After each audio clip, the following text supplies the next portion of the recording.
Hello guys, আসসালামু আলাইকুম। আমি রুনা হোসাইন। আমি আজকে আবার আপনাদের জন্য একটা নতুন ভিডিও নিয়ে আসলাম। আপনারা যেখান থেকে দেখতেছেন লাইক কমেন্ট শেয়ার করে দিবেন। আমি আজকে গরুর পায়া, এখানে দুইটা গরুর পায়া আছে। আমি দুইটা গরুর পায়ার রেসিপি দেখাবো। অনেকে তো নেহারি খান, নেহারি বেশিরভাগ পায়া দিয়ে খায়। আমি আজকে ঝাল করে ভুনার মতো করে নেহারি পাকাইতেছি। এটা পরোটা, ভাত দিয়ে সব কিছু দিয়ে খেতে পারবেন। এই পায়ার রেসিপিটা আমি আপনাদের সাথে আজকে শেয়ার করতেছি। হয়তো অনেকে জানাবেন আপনি এখন হঠাৎ করে পায়া হয়তো বাজার থেকে কিনে আনছেন না। এগুলো আমার ননসে পাঠাইছে আমার জন্য পায়াগুলা। ওনারা কিনে আনছে দুইটা পায়া, চারটা, ওনারা দুইটা রাখছে, আমাকে দুইটা দিচ্ছে। তাই আমি আজকে পায়া রান্না করে আপনাদের সাথে রেসিপিটা শেয়ার করলাম। আমি আজকে হাতে মাখিয়ে রেসিপিটা বসাবো।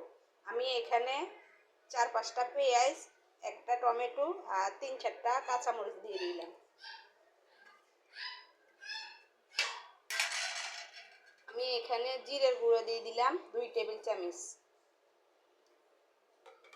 আমি ধনিয়ার গুঁড়া দিয়ে দিলাম 1 টেবিল চামচ। লবণ দিয়ে দিলাম পরিমাণ মতো। আমি এখানে হলুদের গুঁড়া দিতেছি 1.5 টেবিল চামচ।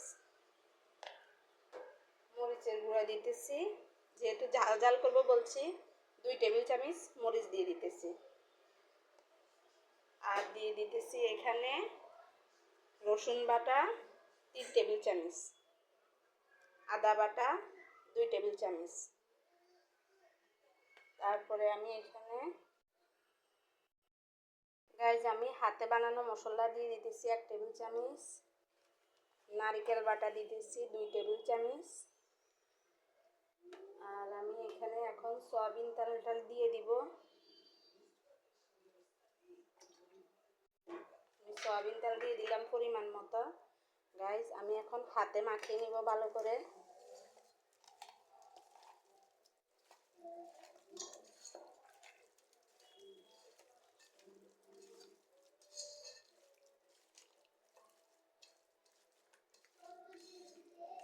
গাইজ আমি হাতে মাখিয়ে নিলাম ভালো করে। গাইজ আমি এখন পানি দিয়ে দিব। হাতে মাখানো শেষ, পানি বেশি করে দিব, কারণ এই হাড্ডিটা একদম নরম হয়ে যেতে হবে। আমি এটাকে 1-2 দিন জাল দিয়ে একদম নরম করব। আমি এখানে 2-3টা তেজপাতা দিয়ে দিতেছি।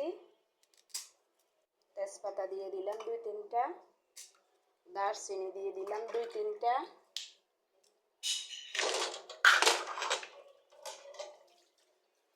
গাইজ আমি এখন চুলা বসিয়ে দিব।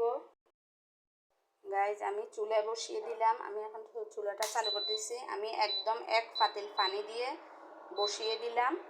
পানিটা একদম শুকিয়ে ঘন ঘন হবে। এরপরে আবার সকালে জাল দিব, জাল দিয়ে ভাগাত দিব। আমি এখন এটা সিদ্ধ হওয়ার জন্য বসাই দিছিলাম। গাইজ দেখেন আমি এখন গাইজ আমি ঢাকনা দিয়ে দিব। এখন আমি ঢাকনা দিয়ে দিলাম 10 মিনিটের জন্য। গাইজ আমি দেখেন 1 ঘন্টা পরে ঢাকনাটা উঠালাম। 1 ঘন্টা ধরে আমি সিদ্ধ করেছি জিনিসটাকে। সিদ্ধ করার পরে ঝোলটা গাঢ় হয়ে আসছে। গাইজ দেখেন মাংসটা নরম হয়ে গেছে। আমি এখন এটাকে রেখে দিব এইভাবে। এটা সকালে আবার কি করব, এটাকে আরেকটু জোশ করে ভাগাত দিব।